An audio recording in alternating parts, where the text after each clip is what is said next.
Class 11, Chapter 1, The Summer of the Beautiful White Horse, from the textbook Snapshots. It is written by William Saroyan. This is a story of the two poor Armenian boys, Aram and Murad.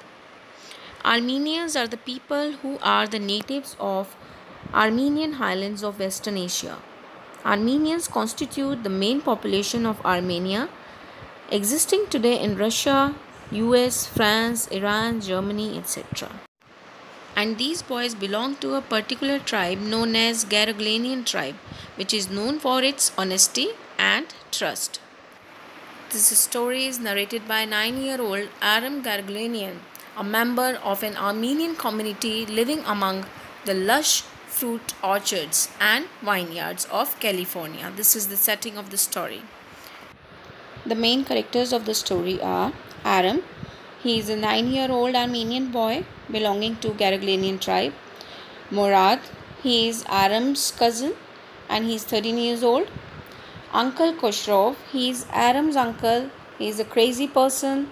He is very impatient man, very furious and irritable. And he keeps saying to everyone in the story, you will find his pet dialogue, that is, it is no harm, pay no attention to it. Since he is a crazy man, so he keeps saying this, he keeps repeating his dialogue. John Byro, a farmer, he is a kind-hearted man, and narrator's mother. I am going to explain this story in 3 parts. Let's move on to part 1. The narrator is Aram himself, and he describes an incident when he was 9-year-old. It starts with a summer morning when Aram was awakened at 4 o'clock in the morning by some tapping noise at the window.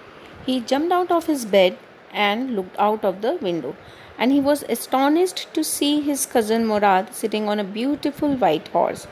And it was really very difficult for Aram to believe that Murad was sitting on such a beautiful white horse.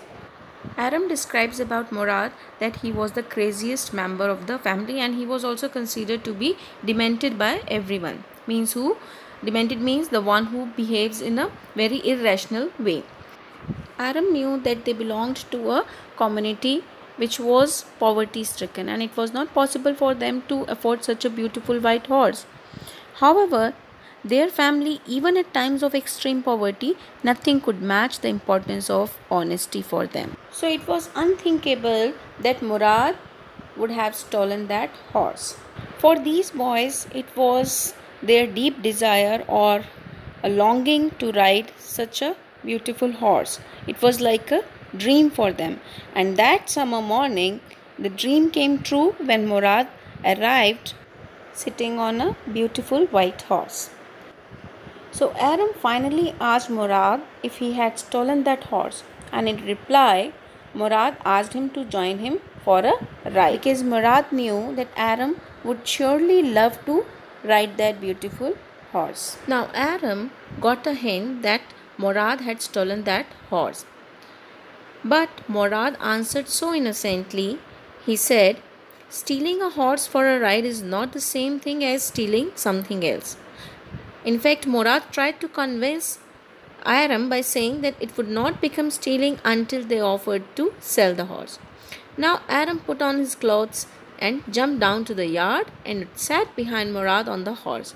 Now both the boys were all set to go on a ride. They rode the horse through the vineyards, olive avenue, irrigation ditches, and they were singing, they were having fun, and it was full of fun and frolic for the two boys. Aram also talks about one incident related to Uncle Khosrow. That is, once when his son came to him, informed him that their house was on fire, then also Uncle Khosrow did not react at all. Instead, he said the same line, that there is no harm, pay no attention to it. That shows that how crazy the man was. Similarly, Murad also had the same traits like Uncle Khosrow.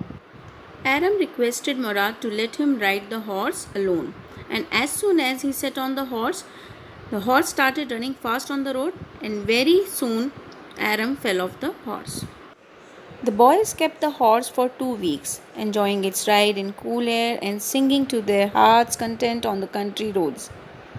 But The next big task for the boys was to keep the horses safely and secretly. So they decided to hide the horse in a barn. Barn is a place or a large farm building which is used for storing grains or straw or housing livestock. So they decided to keep the horse inside a barn. Let's move on to part 2. One day Uncle Khushro visited Aram's house for coffee and cigarettes. He sat in the parlor. Word parlor is used for a sitting space in a house, and was remembering the old days when a person came to visit him, and he was John Byrow, a farmer.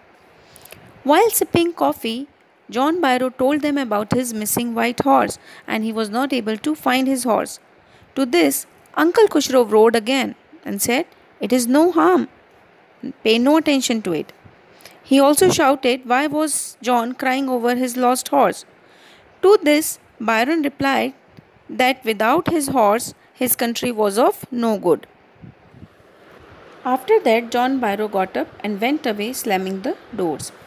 Meanwhile, Aram came to know that the horse was stolen from John Byrow. Now Aram went to Murad, who was sitting under a peach tree talking to a robin bird. He was repairing its wing, which was hurt. Aram told Murad about John Byrow's missing horse, but at the same time, he asked Murad not to return the horse until he learns to ride it.